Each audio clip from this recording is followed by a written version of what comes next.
Welcome to the study of Daniel, session 11 of our prophet series, and we'll leave it to you to decide by the end, do you think Daniel's a prophet or not? Because he's rather different. He doesn't quite fit the mould.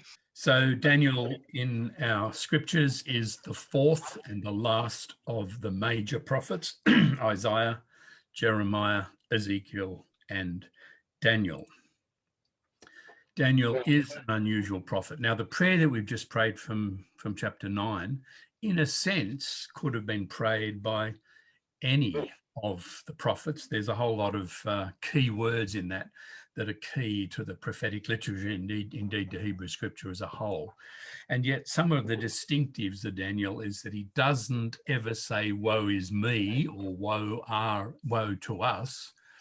He does not, in a sense, stand and declaim words of divine judgment on the people for their sinfulness. He does put it to the king in one or two places, but he doesn't speak to the people as a whole. He doesn't seem to use symbolic actions to dramatize his message, although in the words that we have in Daniel, symbols are really important, numbers and events and figures.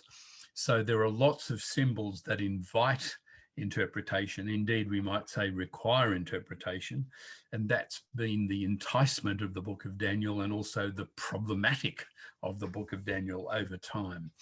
Daniel does speak about the wrath of God, although that wrath, it seems, is to be executed later in the period of wrath, whatever that period is. He does affirm that the God of heaven exhibits mercy. He does pray to seek God's mercy for the people, as indeed in the prayer, the adapted prayer that we've just prayed.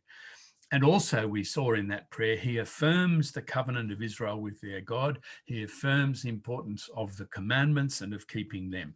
All of those things, wrath, mercy, covenant, commandments, are stock standard prophetic words. Daniel himself, we never get the call to be a prophet that we found in Isaiah, in the temple, that we found in Jeremiah, called as a very young man, that we found in the weird and wonderful vision of the chariot on wheels, calling Ezekiel to be a prophet. We never have that. Instead, we get this interesting description that Daniel and a number of other young men who are without physical defect and handsome, who are endowed with knowledge and insight, Daniel and his friends are chosen to be taught the literature and the language of the Chaldeans. And that's the map that indicates where Chaldea is. You may know Chaldea from the description of Abraham in Genesis 11 and 15, Abraham from Ur of the Chaldees. So it's right towards the lower part where the Tigris and Euphrates, lower part of the Fertile Crescent where the Tigris and Euphrates rivers meet. And that's where Abraham is said to have come from. And the Chaldeans were initially, some centuries earlier, they had settled there because that's very fertile land, as we know. That's what's called the Fertile Crescent. They were taken over by the Babylonians. They exerted quite some influence, it seems, for a while in the Babylonian Empire until later on when they were just completely subsumed. So Daniel is given a Babylonian name, as his friends are, because he is in exile in the Babylonian court in a position of influence. Now, the dating of this book, that's where it's set. It's set in the Babylonian Empire sometime in the heyday of the exile. You will remember those of you that did the course on the Old Testament with us will remember the string of empires that were important in the history of Israel. Egypt, of course, from which the Exodus took place. So Egypt was the first empire. And then Assyria, which was the dominant power which conquered the northern kingdom and took people away from there. And then Babylon arose, and it was Babylon that conquered the south and took people into exile there, and then Persia, from which we have Cyrus, the Persian king, who allowed them to return to their land. And then a couple of centuries later, there came Alexander the Great, who was king of the Macedonians. And you can see Macedonia up in the top left-hand corner of this map.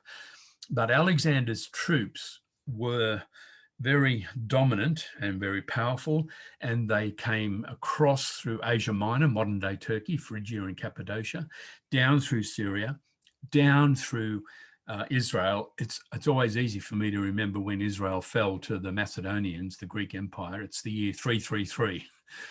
That's when they captured Jerusalem. They went then southwest to Egypt, and other troops went up into the Fertile Crescent, Mesopotamia, Babylonia, and across into Parthia. And you'll see they got even as far as India, the Indus River. So that was the extent of the great empire of Alexander, thus called Alexander the Great.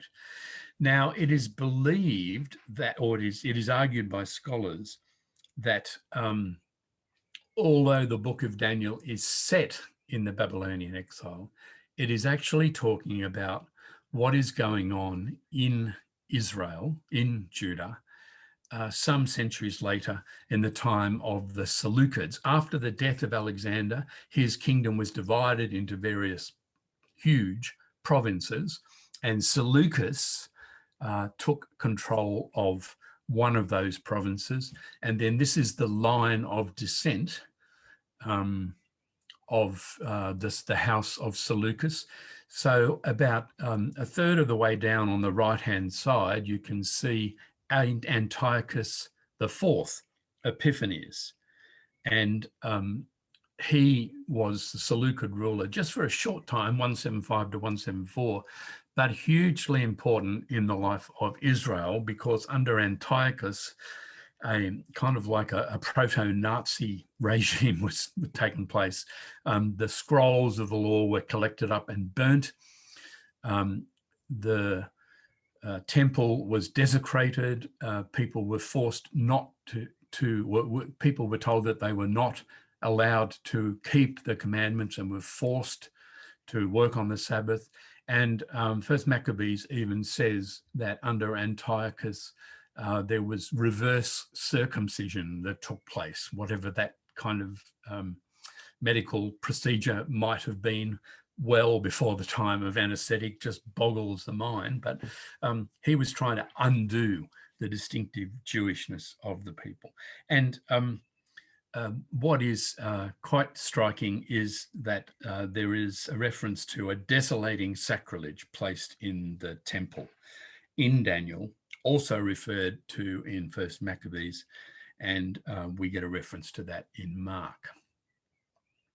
So Daniel says, ships of Katim shall come against him, the king that he's talking about. This is in the later section of Daniel.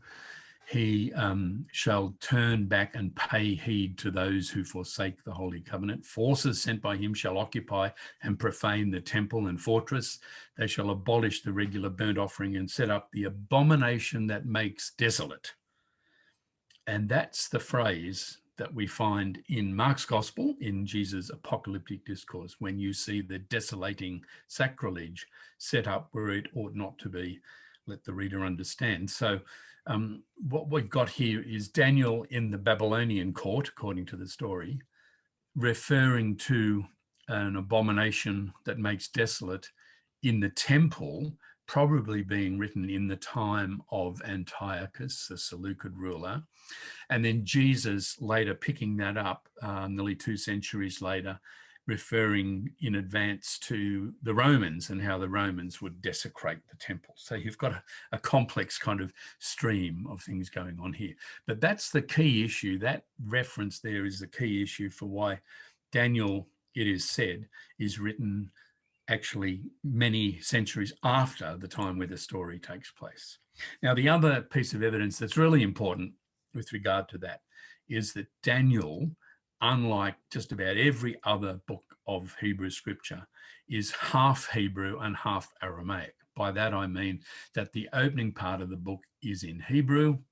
Then there's a switch to Aramaic, and then the latter part of the book switches back to Hebrew. Aramaic, we know, was the language that developed when the Judean southern people of the Judean southern kingdom were in exile in Babylon. Aramaic is written with Hebrew script, has a basic Hebrew kind of structure, but has Babylonian influence, loan words and new forms and that kind of thing. Scholars of the book, attending to the book of Daniel, use that also as saying Aramaic wasn't in existence at the time of, early in the exile. Aramaic became the language of the people later on. And for the prophet actually to be speaking in Aramaic, it suggests a later time. Now, here's on the screen is from the interlinear, Hebrew Bible interlinear, from the beginning of chapter 2, verse 4.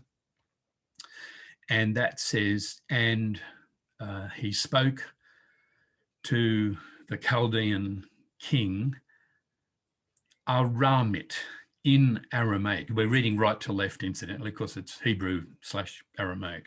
So he spoke to the king, the Chaldeans, in Aramaic. And then what follows from that very point, in the middle of the verse, it switches from Hebrew to Aramaic. Neither Elizabeth nor I know Aramaic. We've both done some study of Hebrew. So we're relying on those with greater knowledge to tell us about that shift. And then what follows from 4b through to 728 is entirely written in Aramaic. Now, curiously, the book is in, the structure of the book is kind of in two parts, because chapters 1 to 6 seem to have a consistency. So that's part Hebrew, largely Aramaic. Chapters 7 to 12 have another kind of focus. That's where the apocalyptic visions take place. Chapter 7 is in Aramaic, but then chapters 8 to 12 are back in Hebrew. So we've got two overlapped kind of structures going on. When we look at the Bible Project video, we'll see how they work with that. The first half of Daniel, chapters 1 to 6, is about dreams. And if you've read the notes, you will see that there are two dreams in chapters 2 and chapter 4. So there's this vision of a huge statue in the first dream, a statue made of gold, silver, bronze, iron, and clay. And the king, Nebuchadnezzar, can't get any of his wise men to make sense of it. So he's just about to put all of his wise advisors to death. When Daniel intervenes, and Daniel, we're told, is gifted by God to be a revealer of mysteries. So Daniel explains the elements in the dream, assures him that it's a trustworthy interpretation. But now he's right in the thick of political intrigue, of course, being in the court of the king. So there's a plot against him. The three friends of Daniel are cast into the fiery furnace, the famous scene of Daniel in the fiery furnace of Daniel. They survive this ordeal. Then there's a second dream, the same pattern. The wise men can't interpret it properly, make no sense of it. Daniel comes and gives insight and talks about the king actually going mad. He ate grass like oxen. His body was bathed with the dew of heaven until his hair grew as long as eagle's feathers and his nails became bird's claws. So Nebuchadnezzar actually fulfills that. He goes into a period of madness, and then after a year he comes back and prays. So this is the Babylonian king praying to God, I blessed the Most High and praised and honored the one who lives forever. Very significant. We've seen the orientation regarding foreigners, other nations, change as we've worked through the prophets. No longer are the nations to be hated, despised, conquered, obliterated, but the nations, we can work with the nations. And in fact, there are good people. Cyrus, anointed by the Lord to carry out the Lord's doing. Nebuchadnezzar praying faithfully, piously to the God of the Israelites, the Hebrew God. So there's a great festival that's organised, lots of drinking. praising the gods of gold and silver, bronze, iron, wood and stone. So pagan idolatry in the court of the king, who has prayed, it seems, faithfully to the God of Israel. Fingers right on the wall of the palace, mini tickle nipasan. What is written, do not understand it, the king's advisors. Daniel interprets the writing on the wall. It warns about the end of the kingdom. The kingdom will be divided between the Medes and the Persians, Cyrus of Persia taking over from the Medes of the Babylonians. So Daniel is clothed in purple and given a high ranking in the kingdom. Belshazzar, who threw the feast, was killed that night, and that leads to Darius becoming the king. So you've got political machinations, the royal court, faith in the God of Israel, as well as continuing non-Israelite pagan worship. And in the midst of all of this, dream interpretation. So it seemed good to us, as we consider Daniel, to ask this question. What is the place of dream interpretation for us in Christian faith? This is part of our Bible. This is part of our scripture. Daniel interpreting the dreams, and you might remember also an earlier figure who was pretty good at interpreting dreams. The other fellow was Joseph. Joseph, yes, of course, exactly. That's right. Yeah, so Joseph and Daniel are the two great dream interpreters. So what's the place of dream interpretation for us? Is Daniel the dream interpreter a real prophet? And perhaps a question about the whole book. Is it fair to say that this book is like a rogue outlier in the Bible? Why might that be the case, or why is that not the case? So there's plenty for you to mull over in this first discussion opportunity. You might also like to think about where dream interpretation occurs in the New Testament, because there is, in one of our Gospels, actually, I'll give you a clue, a lot of things are dependent on dream interpretation. Can I just go back a step and ask a question? You said in the previous discussion that you and Elizabeth can't do Aramaic. Yeah. So if you can't, what do Jewish biblical scholars do when they read Daniel and they come to chapter 7, which is written in Aramaic? Do they just skip over it? Or No, well, I mean, they can read it. I mean, one of my teachers, Bob Maddox, knew Aramaic, so he was a New Testament scholar, and he had learnt Aramaic in his doctoral study. So there are various people that learn it. I mean, my sense then is it's like reading Italian and Spanish. You know, they're quite. My understanding is they're quite cognate. There's a lot of overlap. We're learning about Spanish because we just watched the Vuelta, the bike race. Yeah, that's right. Of course. We had to look up words that they put on the television. Yeah, but so, you know, they're quite related languages, but they do have distinctives. Or maybe like Chaucer and modern English, maybe that's... In the Hebrew scripture, Yeah. when you come to chapter 7, do they have alongside it a translation into Hebrew, or do they just try to cope with the Aramaic? I think they can probably read the Aramaic, though they may well have versions of it that are in Hebrew. Aramaic really isn't that much different. I mean, I sing a lot of songs in Aramaic, and it's very similar to the Hebrew. Yeah. With the words, I can work out a lot of what they are from the Hebrew. So I'd say it's even closer than Italian and Spanish. It's probably more like Middle English and English. Right, yeah. Yeah.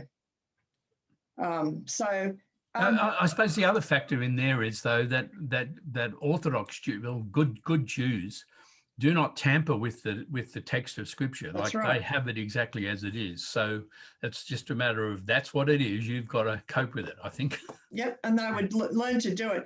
Jewish rabbis are far more erudite about their texts than most Christian ministers are. It's true, because they can read them, and they can read them in all the languages that they occur in, as well as reading things like the Mishnah and the Talmud to go along with them.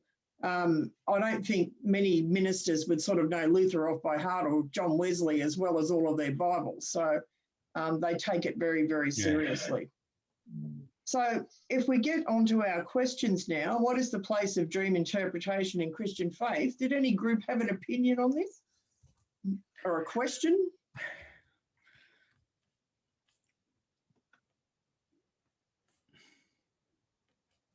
Well, I reflected on the way I was raised, and I think really there's a kind of embarrassed silence about dream interpretation, to be honest. Yes.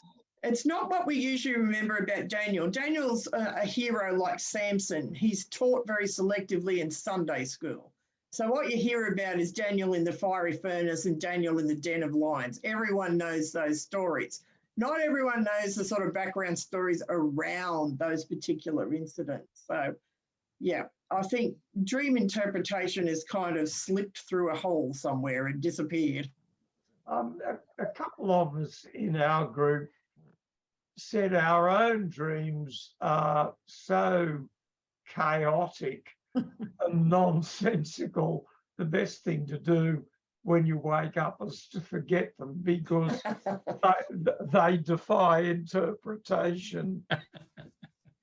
Well, I think that's true. I think that general consensus among scientists are that dreams are kind of trying to make sense of what's happened to us, you know, in our days and in our lives. And that's why they're so jumbled. They're a way the brain is kind of working out and through things in mysterious ways. Dreams would have been repeated dreams, were they? Not just one dream, but a dream that's repeated, and therefore becomes quite a puzzle for the dreamer. I think that's true, Bill. I think that is indicated in the story of Joseph, that the Pharaoh has the dream more than once and they're all puzzling over it. And it may be also true of the Babylonian king here. And because they're a significant person, maybe they're assuming that their dreams are more important and need explanation, whereas most of us just puzzle over it and move on. Yeah. I mean, I used to have a recurring dream when I was first ordained that I was standing at a church about to do a wedding, and I'd left my sermon and all my order of service at home.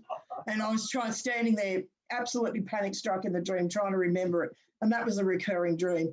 Now, I don't think it was prophetic. I think it just said something about my fear of actually getting up in front of people and doing stuff. But it made sure you. I think a lot of dreams are like that. They're a fear of something that we've been talking about or discussing with other people, and it preys on our minds. And you think when you go to sleep, it just pops up to the top as if to say, well, you know, you've done this now, get over it. All sorted out, you know, think about what it is. So that's right. But here it clearly has another, it's not a normal dream. It clearly is meant to have another meaning that Daniel interprets. So in a sense, it's kind of a prophetic dream in a way that Joseph's dreams were prophetic dreams. They were warning about something that was about to happen or happen quite shortly. Who identified where the dreams were in the New Testament? Who's got dreams? What book? Really important dreams. Just look at Elizabeth and think gospel. I looked up and I thought Matthew. Matthew. Yes, it's the And the Gospel book of of Matthew. Who dreams in Matthew? One person dreams in Matthew. Joseph. Who is it? It is Joseph. When he's about to divorce Mary, has a dream and an angel appears and says, don't divorce her. She's pregnant with the Holy Spirit. And the second dream, of course, is take the child and flee to Egypt because Herod's seeking his life. So they clearly are foretelling events that are about to happen. One to explain what's going on and the second to actually save the child. And then Pilate's wife has a dream. And Pilate's wife has a dream as well, where she says to Pilate, don't have anything to do with this man. And then as Otto has said, the book of Acts, and Paul has dreams there about where to go and what to do. Yeah. Didn't the wise men have dreams too? Yes, they had a dream in the Gospel of Matthew as well, to not return to Herod. So most of the dreaming that goes on in the New Testament is in the Gospel of Matthew, who's picking up this tradition from Daniel and from Joseph. So, And is that, sorry, Elizabeth, so with what I've just heard from you, that also affirm the the Jewish nature of Matthew's gospel. Yes. Hence, place is number one. Yeah, Matthew's very Jewish, and Matthew's community follow the law. And we can't say that precisely of any of the other gospel communities. But Matthew in chapter 23, starts by saying, do what the Pharisees teach you, because they sit on the seat of Moses. But don't do what they do, because they don't actually follow their own teaching. So that's what the first statement that's made in chapter 23. And that's clearly saying they're under law. And in chapter 10, it tells you they're being punished in the synagogues, which means, again, they're submitting to Jewish law. But it's the only book we've really got that clearly states that in the New Testament. All right, let's have a look at the Bible Project video on Daniel. The book of Daniel. The story is set right after Babylon's first attack on Jerusalem, and they had plundered the city and its temple and taken a wave of Israelites into exile. Among them were 4 men from the royal family of David: Daniel, who's later named Belteshazzar, and his 3 friends who you probably know by their Babylonian names, Shadrach, Meshach, and Abednego. This book tells of their struggles to maintain hope in the land of their conquerors. The book's design seems pretty simple at first. Chapters 1 through 6 contain stories about Daniel and his friends in Babylon, while chapters 7 through 12 contain the visions of Daniel about the future. But this 2-part shape is made even more interesting by another design feature, and that's the book's language. It begins in Hebrew, the language of the Israelites, but chapters 2 through 7 are written in Aramaic, a cousin language to Hebrew spoken widely among the ancient empires. But then in chapters 8 through 12, it goes back to Hebrew. This design shows how chapters 2 through 7 are a coherent section, but it also highlights the importance of chapters 2 and 7 for understanding the later chapters of the book. Let's just dive in. Chapter 1 introduces the basic tension of the first half of the book. Daniel and his friends, they're really wise and capable, and they're recruited to serve in the royal palace of Babylon. But they're pressured to give up their Jewish identity by living and eating like Babylonians and violating the Jewish food laws found in the Torah. So they refuse, and they choose faithfulness to the Torah, and it puts them in danger. But God delivers them, and they end up being elevated by the king of Babylon. After this begins the Aramaic section, which you'll see has this really cool symmetrical design. So first, the king of Babylon has a dream that, it turns out, only Daniel is able to interpret. It's about a huge statue made of 4 types of metal, and it symbolizes a sequence of kingdoms, and the head is Babylon. But then a huge rock comes flying in, and it shatters the statue, and it becomes this huge mountain. Now, this dream is the first of many symbolic visions in the book, and this one introduces the basic storyline of them all. Daniel says that the statue represents a train of human kingdoms following from Babylon, and they will all fill God's world with violence. But one day, God's kingdom will come and will confront and humble the arrogant kingdoms of this world and fill the world with the healing justice of God's reign and rule. After this, chapter 3 tells the famous story of Daniel's 3 friends who refuse to bow down and worship a huge idol statue, which, like the statue in chapter 2, represents the king and his imperial power. And so the friends are persecuted. They're thrown into a fiery furnace, but God delivers them from death, and they're exalted by the king, who now acknowledges their God as the true one. After this come a pair of stories about 2 Babylonian kings, the father, Nebuchadnezzar, and then his son, Belshazzar. They're both filled with pride because of their imperial power, and so, like in chapter 2, God warns them both through dreams and then visions, which, also like chapter 2, only Daniel can interpret. He says that both kings are to humble themselves before God, and both kings arrogantly resist. So Nebuchadnezzar is stricken with madness. He becomes like a beast in the field.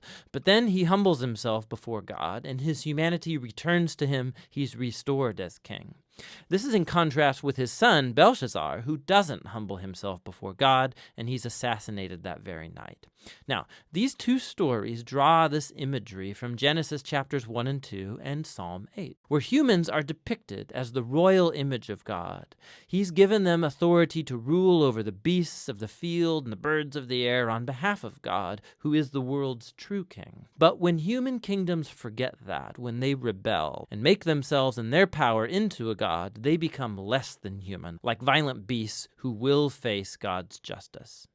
Which brings us to chapter 6, the pair of chapter 3. And this time it's Daniel who's being persecuted because he refuses to pray and worship the king as a god. And so, like the friends, he's sentenced to death and he's thrown into a lion's den. But God delivers him from the beasts, and like the friends, the king exalts Daniel and praises his God, which brings us to chapter 7. It's the pair of chapter 2 and the center of the book where all its themes come together. It's another dream, but it's Daniel's this time. And ironically, he can't understand the dream until an angelic messenger explains it to him. He sees a series of 4 beasts, one like a lion, then like a bear, then one like a winged leopard, each of these symbolizing an arrogant kingdom. And last of all is a super beast, identified as a really evil empire. And it has lots of horns, a common symbol for kings in the Old Testament. And there's one specific horn who is an image of an arrogant king who exalts himself above God and persecutes God's people. Now they are symbolized by a figure called the Son of Man, who's an image for both God's covenant people, but also for their king from the line of David. But then all of a sudden, God, who's called the Ancient of Days, comes and he sets up his throne. He destroys the super beast and he exalts the Son of Man on the clouds, where he comes up to sit at God's right hand and share in God's rule over the nations. We can look back now and see how all of these stories in the first half fit together. The 3 stories of faithfulness despite persecution, these are meant to offer hope to God's suffering people among the nations. But they suffer because human kingdoms have rebelled against God and have become beasts. And so these visions encourage patience, that God's people are to wait for him to bring his kingdom and rule over our world and vindicate his suffering people. But it raises the question about when God is going to do that, and that's what these final 3 visions set out to explore. In chapter 8, Daniel has another vision about the final 2 beasts of chapter 7, but this time they're symbolized by a ram, who we're told is an image of the empire of the Medes and Persians, and then by a goat, who's an image of ancient Greece. And out of the goat come a whole bunch of horns, one of which symbolizes the evil king from chapter 7. And we're told more about him, that he will attack Jerusalem and exalt himself above God and defile the temple with idols. However, in the end, he will be destroyed by God, who will exalt his people and his kingdom. Now, by chapter 9, Daniel is very puzzled, especially as to when all of this is going to take place. And so he consults the scroll of the prophet Jeremiah, where God said that Israel's exile would only last 70 years. So for Daniel, the 70 years is almost up. And so he asks God to fulfill his promise soon. But an angel comes and informs him that Israel's sin and rebellion has continued. And so their time of exile and oppression will continue on 7 times longer than Jeremiah envisioned. Daniel is deeply disturbed by this, and he has one final vision. We're shown the same sequence of kingdoms. It's Persia, then Greece, and Alexander the Great, followed by lesser kings, all leading up to this final king of the north, who will invade Jerusalem, set up idols in the temple, and exalt himself above God. But then, all of a sudden, this king comes to ruin. Now, there's been endless debate about what all of these visions refer to. Many see a clear connection to the exploits of the Syrian king Antiochus in the 160s BC. He killed many faithful Jews in Jerusalem and set up idols in the temple. Others think it points forward to the Roman Empire's role in the execution of Jesus and the destruction of Jerusalem and the temple in AD 70. And still others think it will be fulfilled in future events that have yet to happen when Jesus will return. Now the problem is that the symbols and the numbers, they don't quite match any of these views perfectly. But it opens up the possibility that in a sense they are all right. The book of Daniel has been designed to offer hope to all future generations of God's people. It did so in the days of Antiochus's empire, and it has ever since. This is why Jesus could use imagery from Daniel to describe and confront the oppressive leaders he confronted in Jerusalem.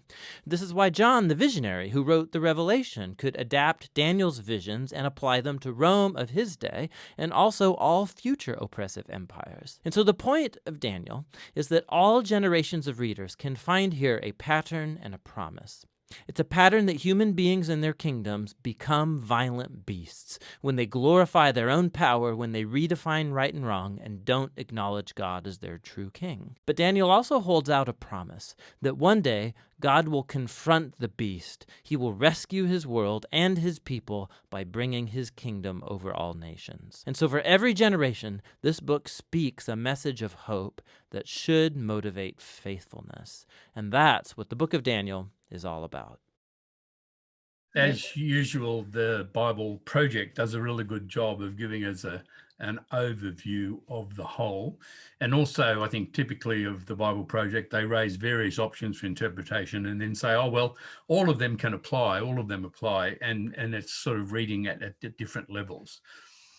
But you'll see how important the relationship to kings is throughout the various chapters of Daniel. And that raises another question that's there in your notes, and we thought was worth some consideration. So I've taken quotes here from Professor Carol Newsom, who says that in several narratives in the book of Daniel, the king humbly confesses the sovereignty of the God of the Jews, acknowledging that he, the king, rules by the will of God.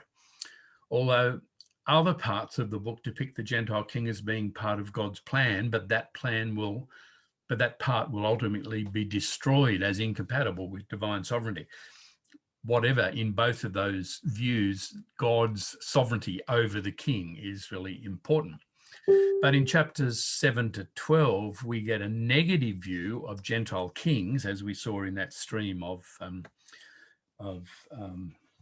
kingdoms that they identified. Gentile kingship is found to be monstrous and utterly evil. Although we can understand the different perspectives based on particular historical circumstances, perhaps more fruitfully, she suggests, read Daniel as a never fully resolved conversation about the good or evil nature of political power. And that, of course, is a conversation that continues right to this very day. So with the image of Antiochus Epiphanes, Antiochus IV, and by the way, Epiphanes means an epiphany, a manifestation. So Antiochus was styling himself as a manifestation of a god or the gods. So there we have his image on the coin. But this question that's posed by various scenes and pointedly by those quotations, how do you respond to the claim that the book of Daniel is political theology? It's thinking about the relationship of faith to politics and God's rule to human rule. Can we go back into groups for that? Yes, we can.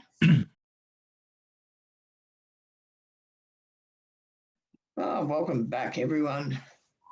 So, how do you respond to the claim that Daniel is political theology? I started the discussion in our group by alluding to that study session you did about 3 years ago on Revelation, where the beasts that are described there are really code for the Roman Empire, whereas in Daniel, the beasts seem to be a succession of invaders and suppressors of the Jewish faith, the last and most horrible of them being, is it the Seleucids or, you know, Antiochus. yeah. Yeah. I guess our discussion probably, we didn't actually say it explicitly, I don't think, but I think our discussion was that it was political theology in that it's speaking truth to power, or faith speaking truth to power, and interpreting the world for those in authority. Yeah, I think that's right. Because with Antiochus particularly, who's probably the very large horn of the on the beast, that's Daniel's last dream. He did some dreadful things, which is what the uprising of the Maccabees is about. So it was completely political, because the Maccabees rose up and said, you know, we're going to fight you about this. And we're going to fight you for our temple and for what we believe, because we think what you're doing to us and your government is just plain wrong. So I think that's quite clear. Any other comments that people have on that? Do you think Daniel's unique in this way? Probably not. No, it's not. There's lots of things. Piers. I was going to say, I don't think it's politics is involved, has involved from the time from the beginning of life, but and it's still going on today. We got the church. The church is objecting to the policies of the previous government over global warming, for instance. And holding rallies all over the country. Yeah, that's right. And about refugees too, the church was heavily involved in rallies and protests and sit-ins in terms of protesting the treatment of refugees in this country. So you're right, Piers, it was ever thus. And there's plenty of stuff in the Bible that's clearly political when we're reading it, like Joseph, which Daniel kind of models itself on in some ways, with his interpretation and what's happening in Egypt is political. Any other comments? Okay, we'll move on to a title that's used here. We find it in the vision in Daniel in chapter 7, and it refers to an ancient one and the Son of Man coming at the right hand of power in the clouds. The Son of Man coming in clouds and with great power and glory is also found in the Gospels of Mark and of Matthew. Now, it's a curious kind of thing, this Son of Man title, and it's a title that Jesus uses of himself probably more than any other title in the New Testament. In the Synoptic Gospels particularly, we find Jesus referring to himself as Son of Man. Every few, pericopes or stories, really, it comes up quite a bit. So, and he seems to be referring to this vision because it has this apocalyptic flavour. For example, in Matthew 25, we have, using Mark's quote here in chapter 13 and 14, it says that all the nations will assemble and there'll be sort of trumpets and, this great glory of God, and then coming on the clouds will be the Son of Man to judge all the nations. So it does seem to have some sort of apocalyptic meaning, though none of the scholars are really clear on exactly what it means. The other place it's used in the Old Testament is Ezekiel. And when Ezekiel is talking to the messenger of God, he says that he is always referred to by that godly messenger, divine person, as Son of Man. But it seems to mean there a statement of fact, like you are immortal and I am not kind of thing. But here in Daniel, it clearly has another meaning. And it's interesting because we don't use this title of Jesus at all. Who prays loving Son of Man? That would probably be none of us. Yet that's how Jesus referred to himself, but the title just dropped out of sight. Probably because Paul never uses it. And a lot of our faith is based really on what Paul wrote and Pauline theology, and we don't get that title there at all. So it just drops off the face of the planet, even though it is the title that Jesus preferred of himself. We read it when we read scripture. It might pop into a prayer based on something, but we never pray, "O Son of Man." So that's just something interesting. Did Jesus ever refer to himself as the Son of God? Of course, we're familiar with him calling himself the Son of Man, but did he ever say he was the Son of God using that term? Not really. I mean, you can imply it, and the narrators sometimes imply it, but no, not really. That's how we like to refer to Jesus, as Son of God instead of Son of Man, which is how he liked to refer to himself. So I'll leave you to think about that and work out what that might mean. But we have another question for you. When Jesus refers to the Son of Man, he seems to be using, or it seems to be based on, this vision of Daniel 7. How does that help us understand what Jesus believed was his mission? So that should give you plenty to chew on. in your breakout rooms for a few minutes. So just to give a footnote to Ian's question about does Jesus ever call himself Son of God? By and large, I've just checked through the concordance, and overwhelmingly Son of God is on the lips of other characters in the story referring to Jesus. In Matthew's account of the trial before the Sanhedrin, the high priest says to Jesus, I put you under oath before the living God. Tell us if you are the Messiah, the Son of God. Jesus replies, you have said so, but I say to you from now on, you will see the Son of Man coming on the clouds of heaven. So he kind of accepts Son of God, but then immediately goes to Son of Man. And the other place is in chapter 11 of John's Gospel, when Jesus heard about the illness and death of Lazarus. He says, this illness does not lead to death, rather it is for God's glory, so that the Son of God may be glorified through it. So obviously he's referring to himself, but of course the Jesus of John's Gospel is a later development from the Gospels. Now, both in Lazarus' story in chapter 11 and in Matthew, Mark and Luke, the confession of Simon Peter, Jesus is confessed as Son of God. Martha confesses him as Son of God in John's account in John 11. Peter confesses him as Son of God in Matthew, Mark and Luke. So Jesus seems to accept it, but he doesn't promote it, I suppose, by actively using it. Well, I'd have to say the fact that it always occurs on the lips of other people suggests to me Jesus probably never used it. And then you can find it in Acts, Romans, 2 Corinthians, Galatians, Ephesians, Hebrews, 1 John, and Revelation. So yeah, it's certainly in the early church. It's a common title. Yeah.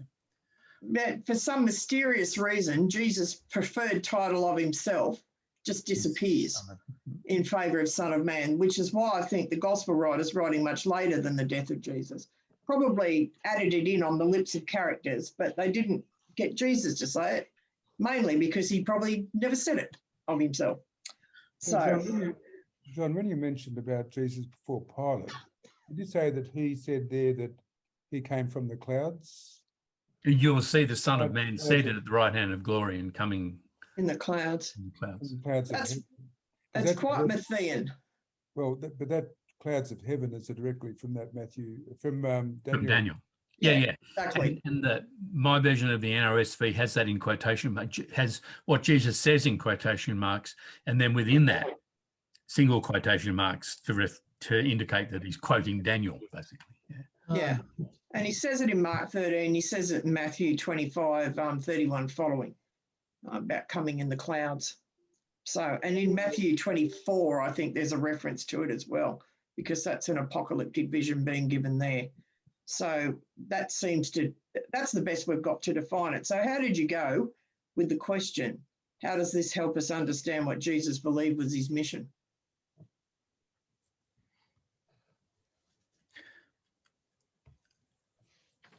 Oh, come on. You must have said something in your groups. No, I didn't. I didn't say something, Elizabeth, but just another question come to mind about the same Son of Man. I just read the link by Reynolds, the article that John put up, you put up. Yeah. Is that Son of Man is used to deflect claims about himself or to associate himself with humanity. To deflect claims about himself. Is this part of the Messianic secrets? Messianic secret? I know. I don't know the answer to that. And I would probably want to quarrel with Reynolds on that, because I don't think there's any evidence. That's just speculation. There's actually no evidence really other than the apocalyptic chapters of the gospel that really give us any clue what Jesus meant as Son of Man. The closest we get is when he says the Son of Man will come on the clouds in great power and glory. And in Matthew it says, and he will judge the nations who have all been assembled there. And that clearly gives it some meaning that the Son of Man is some kind of apocalyptic judge on behalf of God, which does seem to refer to Daniel 7. The other times he uses it, is he using that to reflect that vision of the end of days? Is he using it to deflect? I don't know. You could mount a good case from the text that it's deflection. That would be my feeling. I've spent a lot of time with the Son of Man in the Gospel of Matthew, and I don't think that's right. Sorry. Reynolds can go put that in the bin. Okay. On the issue of what did Jesus think his mission was, I proposed that it was about redemption and salvation, saving humanity from its sinful self and putting it back into a right relationship with God. Now,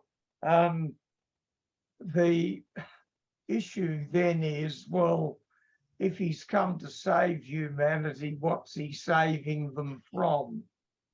If he came to save the people of Judea, he didn't do a very good job of it, because within a generation, the temple's destroyed, the people are driven abroad. I think that's part of it, but that's part of his mission, and he makes that clear in his ministry statement. With the Son of Man's sayings in chapter 24 and chapter 25 of Matthew, it takes a step further, and he's sorting out the righteous from the unrighteous, or the just from the unjust. And the righteous go into heaven on the right hand of God, and the unjust or unrighteous go into the lake of eternal fire with the devil and his angels. So it's referring to the afterlife, and it's the day of the Lord. It's when everyone is judged and declared whether they get to make it into the reward part or the punishment part. So it's related to redemption, but as it's told in the Gospel of Matthew, it's actually the day on which people are sorted into sheep and goats, or wheat and tares, or good and bad fish, however you want to understand it. Matthew's got a lot of parables about this. And the righteous get the good end of the stick for eternity, and the unrighteous don't. They get a rather nasty fate. So salvation kind of flows from that. But what is he saving them from? Well, I think in this context, it's not a question what he's saving them from. They've already decided themselves if they're saved or unsaved, if you like, or righteous or unrighteous, and he's just sorting them out. Which we don't like reading these bits of the New Testament. We tend to sort of mentally blank them out, but they're there.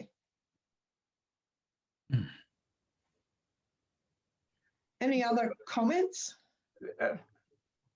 I don't want to monopolise this discussion, but another point I make is there's this idea of being in a right relationship with God, which through our own fallibility and waywardness, like the prodigal son, we've lost the right relationship with God. Jesus wants to bring us back into a right relationship with God. Well, I think you need the Gospel of Luke for that one, Ian, because that is what the Gospel of Luke is doing. And he doesn't have these apocalyptic coming in the cloud judgment scenes like Matthew does.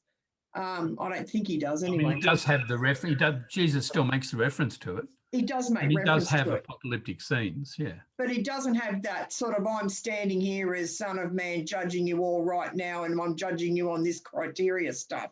Because that's unique to the Gospel of Matthew, that particular story of the sheep Those parables and the goats, yeah. And I think that Luke does come to redeem people, and Jesus in Luke 4 makes that clear. He's coming to free the oppressed and heal the blind and, help out the poor. I think that you can make that case very strongly in Luke. It's harder to make in Matthew. Matthew's a very strict gospel. His theology is based on things like the Sermon of the Mount, which is a very strict thing. It's not only just what you do, it's what you think. So the idea he's come to save us from ourselves is there, but there's a very, very high standard expected of the disciples of Jesus in Matthew, where Luke is more, yes, we're human and we've got frailties and Jesus has come to save sinners and he eats with them and all of that stuff. And we're going through a lot of those stories now in the lectionary. They're not in Matthew. So I think the two Gospels are quite distinct at this point, and what you're suggesting, I would say, fits better with Luke than Matthew. I would think too that by Jesus referring to the Son of Man, he's referring back to the scriptures, and so in verse 14 in Daniel, so he's given authority. He's given to all people, so not just Jewish but Gentiles. So it's for everybody, and it's everlasting; it will not pass away. So it's kind of he's communicating what he thinks his role is, I think, by doing that.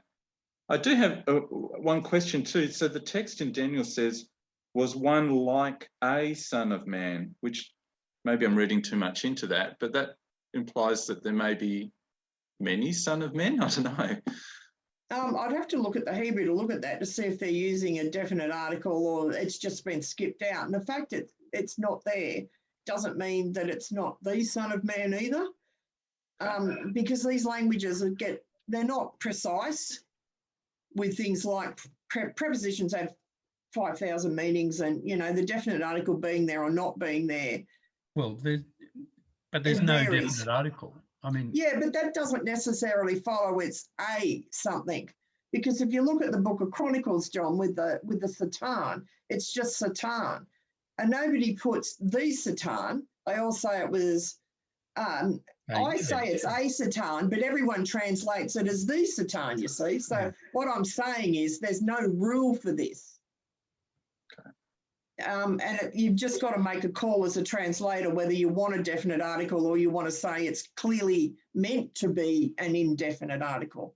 So I'm not sure I can give you a really definitive answer to that. I'm sorry, Matt. No, it might be just a conversational way of talking almost, but yeah, possible. I mean, my take on that is that the figure that's next to the Ancient of Days is like a son of man, like a human being, and we know that there are lots of human beings, and he's a human being that has been deliberately selected by the Ancient of Days to pronounce the judgment, to execute the judgment. So he's not actually, although he's in the heavens and he's seen in the visions in the heavens, he's not actually a heavenly figure. He's a human figure that's become a heavenly figure, if you like. So there's that kind of apotheosis idea, or that ascension idea. But he still could be unique, which would make him the Son of Man. Well, yes. It could be a play too. So it could be either or and both. Okay. Just to confuse you all. Hebrew does stuff like this. It's very clever. And the Hebrew writers. We're still Aramaic here. But it's Kebar and Nash Ater, like son, man came. Yeah. The Hebrew definite article is just the letter hey, and I think it's the same in Aramaic. It's just the letter hey put in front of a noun. There's no definite article, but there's a That's right. Which is the comparative like. Yeah. So it could be he's like a son of man, that is, he's like a mortal. But if he's the only one like that, then he is the Son of Man too, if you see what I'm saying. Yeah. Yeah. The last question's about apocalyptic. Do we want? Well, you can talk about it quickly, John. It's 11:30. Yeah. So Daniel 11 has this vision about the king of the south attacking, pitching his palatial tents between the sea and the beautiful holy mountain. He will come to his end. At that time, Michael, the great prince, the protector of your people, shall arise. Yeah, go, Michael. In time of anguish, your people shall be delivered, everyone who's found written in the book. And this is the place in the Old Testament where the notion of resurrection, there's a kind of a hint of it in Isaiah. There's another hint of it in Job, but this one is where it's pinned. Many of those who sleep in the dust of the earth shall awake, some to everlasting life and some to shame and everlasting contempt. And that's the basis upon which Calvin then centuries later develops the doctrine of double predestination. Those are predestined to eternal life, those who are predestined to eternal punishment. But Daniel, with these apocalyptic visions right at the end, raises again for us, as we've had in various other prophets, what is the place of apocalyptic visions in Christian faith? What are apocalyptic visions intended to achieve? And my shorthand take on that is that apocalyptic emerges in situations of suffering and oppression. If it's under the Seleucids, then that's been a very intense period of oppression, burning the scrolls, desolation of sacrilege in the temple, etc. The vision of God acting to restore justice, to save the people, has the function of hope in that situation. And that's what Jesus is picking up when he refers to the Son of Man, that the Son of Man will give hope to the people of Israel under the Roman oppression, which itself also was a very intense kind of experience. So it's not so much about predicting the future, it's about saying from some other realm, there will be redemption in this realm. That's my take on it. Well, that's various scholars' takes on it, I think. Yeah. Does anyone have any final questions that they have a burning need to ask? In other words, don't interpret Daniel as pointing to, as it's telling you when the end times are going to be. Because it's not. I don't think there's going to be any end times anyway. No, you're probably right, Patricia. I think we're just going to muddle through and muddle through and muddle through, and individually we will have an end time. But as a planet, unless we don't do the thing right, we won't have an end time. Well, if we do, we'll have brought it on ourselves. That's right. Or perhaps the asteroid will hit speed ships. Cheery. That's very gloomy. I Anyway, think it is too. if you want to stay for Lectionary Cafe, please just stay on the line. And next week, we're going to conclude our series on the prophets with some considerations of Malachi and Jonah. And there's two passages from both, or chapters from both, you might like to read: Malachi 3:16 to 4:6 and Jonah 1 to 4. Well, that's the whole story of Jonah. It's only a very short book. And you might consider, is Jonah really meant to be a prophecy? What's it doing? Because it's rather different from the other things we've looked at. And then we'll have a quick review of the course and maybe look at what you might like to do after a break next time around.